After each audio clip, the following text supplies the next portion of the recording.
Sebelum menonton, jangan lupa like, subscribe, dan tekan tombol lonceng. Selamat menyaksikan. Halo sahabat Eljon, kembali lagi di Eljon Medical Forum bersama saya Cynthia. Dan tentunya di Eljon Medical Forum ini kita akan membahas seputar dunia kesehatan. Hari ini kita akan bahas mengenai insecure, bagaimana dampak insecure yang berlebihan atau tidak percaya diri gitu eh, terhadap mental. Sebagai salah satu isu yang mungkin remaja atau milenial saat ini banyak yang merasakan, nah seperti apa cara mengontrol atau supaya tidak insecure yang berlebihan ini dan juga berdampak kepada kesehatan mental. Sudah hadir bersama saya ada Bunia Paramita Yusuf yang merupakan psikolog. Halo Bunia, apa kabar Bu? Halo, Alhamdulillah kabar baik, sehat walafiat dan bahagia Mbak Cin. Bahagia, Alhamdulillah. Terima kasih Bunia hari ini sudah bergabung bersama kita buat sharing-sharing soal insecure. Bunia, saya ke pertanyaannya, sebetulnya kondisi yang seperti apa yang dikatakan insecure? Yang seperti apa juga mungkin berlebihan gitu Ibu?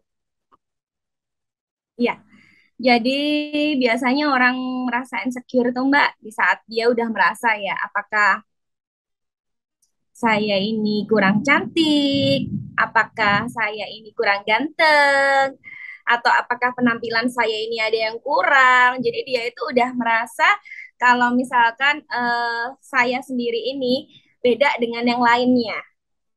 Jadi Ya. dia udah ngerasa kenapa dari tubuh saya ini ada yang kurang gitu. Mm-mm. Jadi pada dasarnya dia selalu mengcompare dirinya dengan hal di luar dari tubuhnya. Oke. Kalau yang dikatakan berlebihan seperti apa, Bu? Contohnya gini, dia udah ngerasa kalau misalnya dia sendiri dibandingkan sama gengnya gitu Mbak ya. Kok kayaknya penampilanku di satu geng ini aku yang paling buruk ya. Kenapa baju-bajuku kurang branded? Nah, itu udah ngerasa insecure. Kenapa kalau teman-temanku pakai pakaian tuh selalu matching dan selalu bagus? Kenapa bajuku enggak gitu? Padahal satu sisi kalau misalkan dia mau memvalidasi ke temannya, sebenarnya dia juga secara stylish bagus, tetapi dia ngerasa kayaknya ada yang kurang deh dari saya.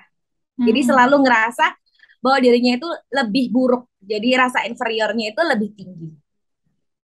Oke. Penyebabnya Bunia, apa yang menyebabkannya? Ya, penyebabnya di sini ada beberapa ya, ada beberapa dikarenakan kita selalu merasa ada yang kurang dari kita. Itu ada banyak penyebabnya, ada karena kita merasa ada rasa takut di dalam tubuh kita dan kita merasakan kecemasan. Dan sebetulnya itu kan manusiawi ya Mbak ya, itu memang ada. Cuman ini berlanjut nih terus menerus ada di dalam diri kita. Lalu biasanya ada rasa kita merasa takut untuk ditolak dengan lingkungan kita. Jadi kita ngerasa aku nanti nggak satu circle lagi nih sama mereka. Nah gitu takut ditinggalin sama teman-teman. Lalu kita merasa nggak percaya dengan sosialisasi. Jadi takutnya nanti kalau misalkan aku nggak sama, aku nggak diterima gimana ya? Terus temanku siapa? Nanti kalau teman-teman ngomongin aku di belakang gimana? Nanti kalau aku digibahin gimana? Nah kayak gitu. Lalu dia juga merasa insecure karena memiliki keinginan untuk selalu dinilai sempurna.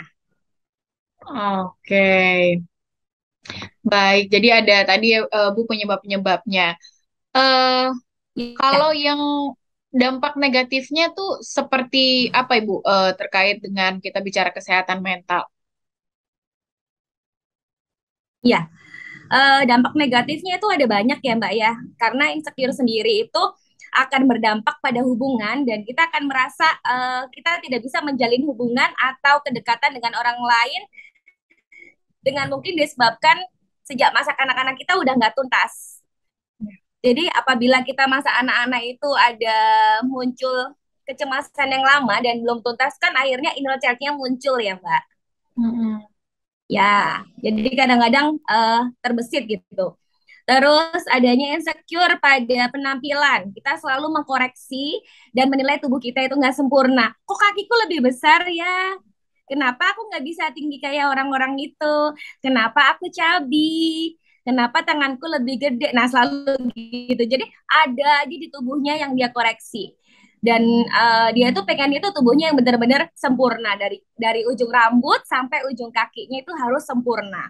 Lalu dia juga insecure kepada sosial, lingkungan sosialnya dan mengkhawatirkan pandangan atau pendapat orang lain. Jadi selalu omongan orang lain tuh dipikir gitu sampai pulang. Padahal tadinya udah kejadian udah berlalu nih, tapi dia masih mikir terus. Jangan-jangan nanti teman-teman komentarin aku, aduh gimana ya, nah gitu. Hmm. Oke.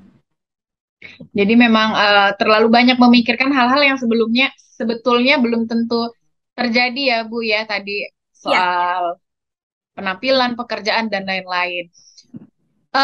Kenapa ya Bu sekarang itu kebanyakan remaja ini merasa insecure? Kira-kira apa penyebabnya Bu? Apakah mungkin kita sekarang lebih mudah melihat perbandingan dengan kehidupan orang lain gitu mungkin Bu atau seperti apa? iya. Sebetulnya karena yang paling mendasar di dalam pola pikirnya itu kan ada rasa takut ya. Takut gagal dan takut kalau misalkan ditolak. Lalu ada takutnya kita nanti aku ngecewain orang lain gimana kayak gitu. Jadi rasa takut itu muncul. Lalu ada sifat dari kita yang terlalu perfeksionis karena kita ingin dinilai selalu baik di lingkungan kita. Dan kita juga merasakan adanya kecemasan sosial. Kalau misalkan nanti orang-orang nggak mau terima aku, gimana kalau aku beda dari yang lain? Padahal setiap manusia itu kan unik ya. Kalau semuanya sama cantiknya, terus yang manis siapa? Padahal orang itu kan ada yang cantik, ada yang manis. Kalau dia kulitnya putih, bisa kita bilang orang itu cantik. Kalau orang itu agak eksotik, bisa kita bilang dia manis. Kalau dua-duanya berarti ini mah sempurna banget ya, berarti cantik plus manis. Cuman terkadang orang kalau kulitnya eksotik langsung minder nih. Ada nggak ya krim pemutih? Aku pengen putih loh gitu. Padahal kan kita kan dari ras Asia, dia tuh kulitnya ya eksotik sama-sama gitu. Lalu adanya juga pola asuh yang salah dan kurang tepat. Jadi orang tua itu suka ngomentarin anak tuh di depan publik. Jadi kan dia akan merasa self esteemnya drop. Maka dia kan dari situ ngerasa, oh orang tua aku aja ngejelekin aku di depan umum. Berarti orang tua aku aja nggak suka sama aku, orang tua aku aja nggak yakin sama aku, maka aku juga akhirnya makin nggak yakin. Lalu adanya juga efek dari korban bully. Dulu pernah punya riwayat dibully. Oke, jadi kalau bully ini salah satu juga orang jadi semakin insecure ya Bu ya karena dilakukan perundungan. Nah, kemudian sekarang kan media sosial juga orang, apalagi remaja dan milenial menggunakan sosial media pasti punya gitu ya Bu ya. Apakah juga Ya, ini bisa mempengaruhi karena tanpa bertemu pun kita istilahnya sudah mengetahui kegiatan orang lain, pekerjaan orang lain dari sosial media ya Bu. ya. Jadi di media sosial tuh kan sekarang juga ngefek banget ya Mbak Cin ya. Jadi dari sosial media itu kita bisa kepoin orang, spoiler ya istilahnya bahasa sekarang. Aku mau ketemu sama ini, coba dong aku spoiler gimana sih portofolionya, gimana ini. Nah kalau misalkan orang itu selalu spoiler orang lain, kapan orang lain mau spoiler punyamu? Kalau orang lain udah mulai berlari, kok kamu masih jalan sih dan kamu cuma nyimak aja gitu. Jadi jangan terlalu banyak spoiler biar kamu akhirnya bisa menghargai dirimu dan membandingkan dirimu sekarang dengan yang dulu, bukan membandingkan dirimu dengan orang lain. Betul. Perbandingannya diri sendiri cuma yang dulu gitu ya Ibu ya. Iya, benar sekali. Oke. Kalau tanda-tanda atau gejalanya bahwa sedang merasakan insecure atau mungkin bahkan berlebihan, tanda-tandanya seperti apa, Bu? Iya, biasanya ditandain dengan self esteem yang rendah atau harga diri merasa rendah. Dan kita mulai merasa kayaknya aku perlu deh membatasi ruang lingkupku dengan cara mengisolasi diri. Dan bisa juga ditandain dengan kita akhirnya sekarang merasa perfeksionis. Jadi pokoknya aku tuh harus nyambung loh mulai dari atas sampai bawah. Pokoknya aku tuh semua orang harus bilang aku tuh cantik. Pokoknya semua orang harus bilang aku tuh matching. Ya nggak bisa. Tugasnya manusia apa sih? Tugasnya manusia kan cuma berusaha dan berdoa. Perkara hasil akhir apa? Yang tahu cuma Tuhan. Kita nggak bisa nyuruh orang lain 100.000 orang suka sama kita. Nggak bisa. Karena bukan tugas manusia lagi. Lalu performa kerja yang udah mulai buruk, terus adanya rasa kecemasan. Kalau udah berlebihan nanti akan naik ke tingkatan namanya depresi. Oke, jadi sampai bisa depresi ya Ibu Ya, karena insecure ini. Kalau misalnya orang yang sekarang juga sudah aware terhadap sebutan introvert gitu ya Bu ya, apakah itu juga salah satu dampak dia merasa insecure sampai akhirnya mungkin ada rasa introvert ini Bu? jadi gini, kalau orang introvert terus kita bilang dia itu adalah orang yang insecure, nggak bisa juga. Karena beberapa teman-teman yang introvert itu kan udah terbentuknya sejak dulu, sejak waktu dia pada saat kecil dan sudah terbentuk karena pola asuh juga dari role model yang di rumah seperti itu. Jadi kalau kita langsung bilang oh, anak-anak introvert itu pasti insecure, nggak semua. Orang yang introvert itu biasanya dia sedikit bicara. Dan orang-orang yang introvert biasanya kan memang pada dasarnya dia nggak begitu suka untuk tampil di depan layar. Dia sukanya lebih di belakang layar kayak gitu. Jadi nggak bisa semua kita garis bawahin, kita highlight bahwa semuanya insecure. Enggak. Kapan harus ke psikolog ya Bu terhadap tadi mungkin gejala-gejala yang sudah dirasakan? Iya, kapan kita harus menghubungi profesional ke psikolog ataupun ke psikiater di saat kita ngerasa itu udah mengganggu aktivitas kita sehari-hari. Dan kita akhirnya udah ngerasa kok kayaknya aku gara-gara omongannya si A, aku nggak bisa tidur.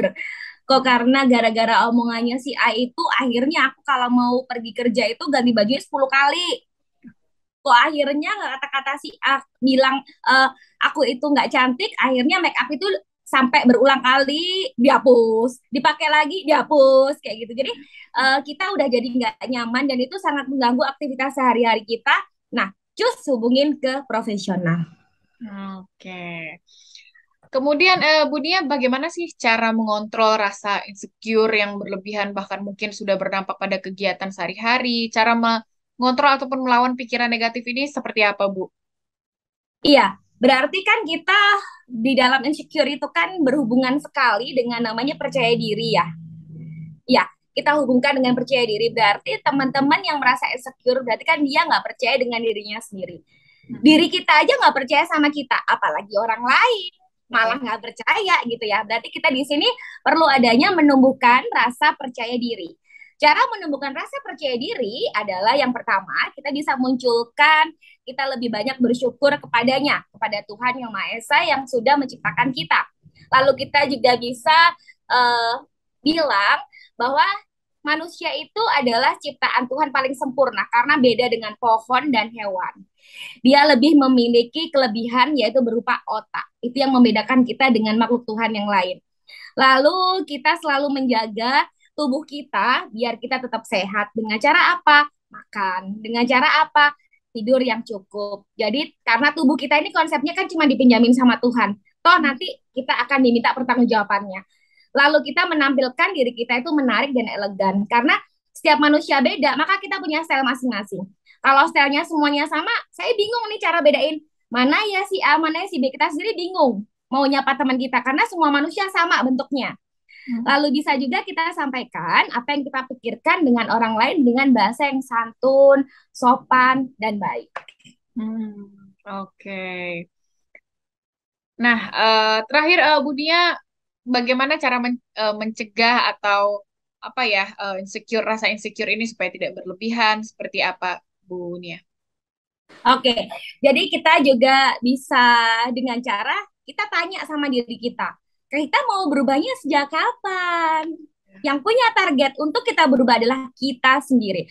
Walaupun pergi ke profesional, kalau misalkan kita cuma ngomong, saya cuma mau menggugurkan kewajiban karena kayaknya orang tua saya bilang saya udah insecure nih. Pergi ke psikiater, pergi ke psikolog. Tapi nggak akan bisa berubah, karena yang bisa berubah adalah mulai dari dirimu sendiri. Satu. Lalu kita berproses dari hal-hal yang kecil. Jadi hal sedikit apapun ada proses. Jangan kita terus pergi ke profesional terus bilang, kok nggak berubah-berubah sih? Ya karena hal-hal kecil nggak kita hargain. Jadi bebenahi dari hal yang kecil. Lalu kita selalu berpikir adanya kehadiran dan memberikan kebahagiaan terhadap orang lain. Tetapi kalau bahagia kita udah berlimpah ruah, jangan berpikir untuk kita membahagiakan orang, tapi kita sendiri belum luber-luber untuk bahagianya. Lalu yakinkan bahwa segala sesuatu itu bukan hanya kebetulan, tetapi sudah memang digariskan Tuhan untuk kita. Dan kita jangan lihat kesuksesan orang, tapi kita lebih melihat proses orang itu melalui kesuksesan seperti apa sih? Oke, satu lagi Bu Nia, apakah untuk kita mengontrol apa namanya rasa insecure ini nggak usah katanya ya udahlah nggak usah main media sosial supaya nggak insecure atau gimana menurut Bu Nia soal sosial media? Iya, kalau nggak pakai sama sekali kayaknya nggak mungkin ya, apalagi sekarang zamannya seperti ini. Mau kamu lagi posisinya sekarang masih jadi anak-anak, remaja ataupun dewasa, kalau no sosmed kayaknya nggak mungkin. Tetapi yang penting apa? Kita punya filter sendiri di dalam otak kita. Oh, ini perlu saya simpan di dalam sini dan saya akan berbenah. Oh, ini nggak penting, kayaknya perlu saya skip. Jadi filter di otak kita harus kita mainkan di saat kita berselancar di sosmed. Oke. Baiklah, terima kasih banyak Bu Nia. Luar biasa sekali hari ini apa namanya tips-tipsnya untuk mencegah rasa insecure. Terima kasih banyak Bu Nia. Sama-sama Mbak Jin. Oke. Sahabat Eljan, tadi kita sudah mendengarkan dari Bu Nia aja. Jadi yang paling penting adalah tadi rasa syukur terhadap Tuhan Yang Maha Esa. Salah satu mensyukuri apa yang sudah diberikan kepada kita. Kemudian juga tadi berhenti membandingkan dengan orang lain. Jangan lihat dari kesuksesannya, karena lihat dari prosesnya juga. Setiap orang punya kelebihan dan keunikannya masing-masing. Jadi stop merasa insecure karena kita sudah diberikan oleh Tuhan. Tadi Bu Nia juga sudah menjelaskan dari penampilan kita segala macam yang bisa kita jaga. Jadi semoga berguna juga bermanfaat hari ini sesi kita. Saya Cynthia dan juga Ibu Nia Paramita Yusuf, psikolog. Pamit undur diri, sampai jumpa. Karena kalian sudah nonton, nah jangan lupa like dan juga subscribe. See you. Dah.